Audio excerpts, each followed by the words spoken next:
Bisa warga Jakarta terutama di kawasan bantaran Sungai Ciliwung dihimbau waspada ancaman banjir. Ketinggian muka air di Bendung Katulampa Bogor dinyatakan siaga 3 pada Rabu sore. Menyusul hujan deras yang mengguyur kawasan Bogor dan Puncak serta sekitarnya, tinggi muka air Bendung Katulampa kembali naik. Ketinggian debit air Sungai Ciliwung di Bendung Katulampa naik dari 20 cm menjadi 110 cm.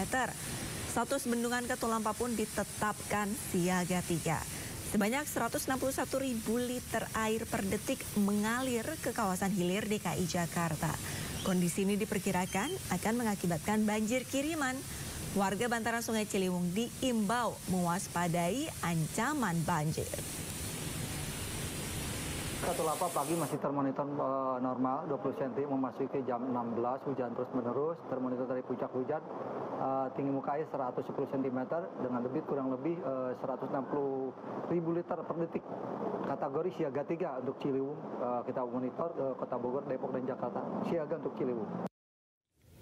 Dan untuk mengupas lebih dalam mengenai apa saja dampak perubahan iklim yang mengakibatkan banjir Jakarta, kita langsung saja bergabung dengan Mas Bayu Dwi Apri selaku pengamat klimatologi lingkungan yang sudah tersambung melalui sambungan Zoom. Selamat pagi Mas Bayu, apa kabar? Selamat pagi Mbak Alisa dan Mas Topi. Baik, Mas Bayu, ini sebenarnya bagaimana sih dampak perubahan iklim terhadap curah hujan di Jakarta sendiri? Ya, kalau terkait dengan perubahan iklim, kaitannya dengan banjir di Jakarta memang tidak signifikan ya Mbak. Artinya apa? Sebenarnya saat ini sudah masuk El Nino sebenarnya. Masih El Nino, dalam kondisi El Nino. Ya. Tetapi kenapa terjadi banjir di Jakarta? Karena yang pertama adalah karena tinggi muka air, suhu permukaan laut di Hindia Barat Sumatera dan di Laut Jawa itu meningkat. Artinya adalah ada pembentukan awan yang dia akan menyebabkan hujan, baik itu sedang maupun lebat, itu yang pertama. Kemudian yang kedua adalah bahwa di akhir Januari ya sampai pertengahan Februari ini adalah kalau dari sisi musim ini adalah masuk pada puncak musim hujan.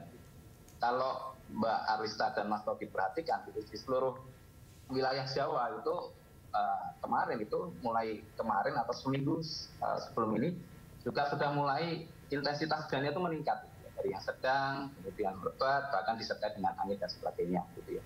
Ini kalau kaitannya dengan hujan yang terjadi kemarin di Jakarta dan di beberapa wilayah di Indonesia.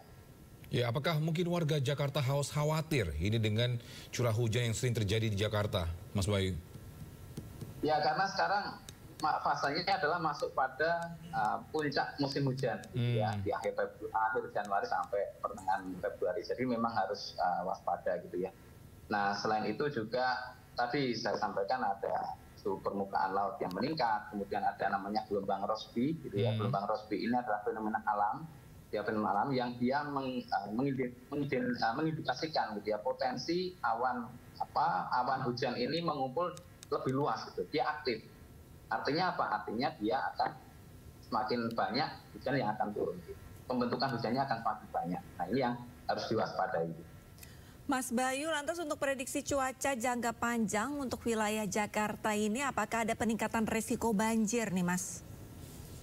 Ya, kalau terkait dengan risiko banjir memang dibutuhkan suatu prediksi jangka panjang, gitu ya. Dan memang kalau kita nanti bicara tentang tadi kaitan dengan perubahan iklim La Nina, gitu ya, yang hujannya di atas normal, gitu ya, yang itu diprediksi oleh BMKG itu nanti di bulan Juli sebenarnya. Nah, kalau sekarang ini, gitu ya, ini memang dibutuhkan suatu prediksi ke depan seperti apa, apalagi ini masuk pada puncak musim hujan. Nah, ini yang harus diwaspadai oleh masyarakat Jakarta, gitu ya. Ya, Mas Bayu, ini apakah mungkin juga faktor banjir di Jakarta ini kiriman dari Bogor juga kah? Ya, jadi memang kalau kita lihat banjir di Jakarta itu kan ada dua ya. Yang pertama adalah kiriman, gitu ya. Yang kedua adalah dari Jakarta sendiri, curah hujan yang intensitasnya tinggi di Jakarta itu sendiri. Ya. Nah, memang yang harus kita perhatikan kalau itu memang kiriman, ya kita harus memperhatikan bagaimana hujan di sekelilingnya, tadi di sekitarnya, tadi disampaikan oleh Mbak Arista bahwa di Puncak, di Bogor itu hujan yang terus-menerus, gitu ya. Itu menyebabkan tingginya di Katulampa, gitu ya. Nah, itu yang warga di sekitar bantaran sungai itu harus waspada, gitu ya. Tapi juga ada juga banjir yang dia memang di Jakarta sendiri gitu. Karena mungkin drainasenya nggak bagus, adanya penyumbatan saluran dan sebagainya, menyebabkan hujan intensitas tinggi di Jakarta yang menyebabkan itu banjir di wilayah Jakarta. Mas Bayu, kalau misalkan Anda melihat ini sistem peringatan dini terhadap potensi banjir, apakah sudah optimal nih Mas?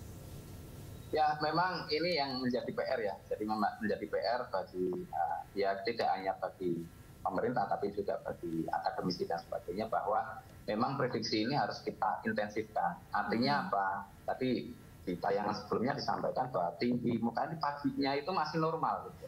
Siangnya gitu ya, tiba-tiba udah meningkat, sorenya meningkat. Nah, ini yang harus kita intensifkan. Artinya bahwa di hulunya gitu ya, prediksi di hulu itu harus akurat, harus real time, artinya harus secepat mungkin menginformasikan ke hilirnya. Artinya adalah kalau misalnya di Bogor, di puncak terjadi hujan dengan intensitas sekian, gitu ya, itu harus langsung bisa disampaikan sampai ke hilirnya. Nah, di hilir inilah yang harus menyampaikan ke masyarakat secara intensif. Selama ini mungkin sudah disampaikan lewat televisi atau lewat HP, mungkin bisa juga dilakukan secara manual gitu ya, secara memberikan informasi kepada masyarakat gitu, secara langsung gitu ya ke masyarakat. Itu mungkin yang harus diintensifkan. Tapi idealnya kalau misalkan untuk peringatan dini ini biasanya membutuhkan waktu berapa lama sih Mas? Apakah 1 jam ini cukup untuk untuk memberikan peringatan kepada masyarakat agar masyarakat ini segera langsung mengungsi? Ya sebenarnya gini Mbak, kalau misalnya terkait dengan waktu gitu ya, sebenarnya peringatan dini dari hulunya itu yang paling penting sebenarnya. Jadi hulunya, jadi di hulu itu mungkin di Bogor, prediksi di Bogor, kemudian di puncak itu terjadi hujan terus-menerus dengan intensitas tinggi. Nah ini harus langsung disampaikan sebenarnya ke masyarakat di bantaran sungai di Jakarta gitu. Artinya bahwa ini ada potensi loh. Walaupun bendung Katulampanya mungkin belum meningkat secara drastis gitu ya, belum terjadi peningkatan, tetapi hal-hal tersebut harus mulai disampaikan gitu ya. Jadi di Bogor hujan deras gitu, intensitas yang tinggi gitu ya, kemudian di puncak juga tinggi. Nah itu yang harus disampaikan gitu. Nah ini yang pentingnya kita melakukan prediksi yang di hulunya, karena tadi banjir di Jakarta itu ada kiriman dan ada yang memang berasal dari Jakarta sendiri. Ya, untuk pemerintah sendiri apa yang harus dilakukan? Karena kan kita tahu banjir ini kan udah musiman Cerita ya, Mas Bayu, ya. udah biasa ya. Nah, pastikan kita harus mungkin dari masyarakat sendiri pun juga harus mungkin membersihkan gorong-gorong atau apa yang harus kita lakukan untuk tidak mencegah atau menyebarnya banjir di perumahan-perumahan masyarakat ini, Mas Bayu? Yeah, jadi kalau dari sisi pemerintah gitu ya, mungkin yang perlu diperhatikan memang kita tadi saya sampaikan mengintensifkan early warning sistemnya, ya, termasuk prediksinya. Karena beberapa kali saya sampaikan bahwa hujan ini sangat spesifik lokasi, gitu ya, dan fluktuasinya itu sangat cepat. Artinya spesifik lokasi ini adalah dia tidak semua daerah itu sama, semua wilayah itu sama, dia hanya spot-spot tertentu gitu ya. Nah itu yang harus, sehingga informasi atau prediksi di spot-spot itu yang harus diintensifkan, gitu ya, dimasifkan. Nah itu yang harus dilakukan oleh pemerintah. Tetapi juga ini diperlukanlah peran serta juga dari masyarakat. Artinya jangan hanya menggantungkan gitu ya. Kemudian masyarakat membuang sampah sembarangan, kemudian juga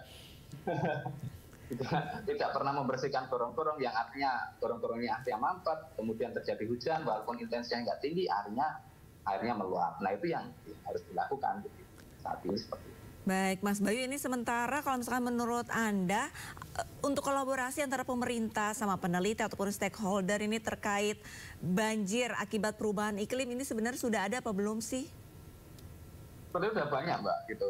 Early warning system, bahkan pemerintah sudah mengembangkan berbagai macam sistem terkait dengan peringatan dini ini gitu ya. Tetapi memang ini masih belum maksimal gitu ya. Walaupun sudah efektif, tapi memang belum maksimal. Diperlukan memang kolaborasi tidak hanya dari pemerintah, gitu ya, dari peneliti atau akademisi, tapi juga peran serta masyarakat ini yang paling penting sebenarnya. Gitu ya.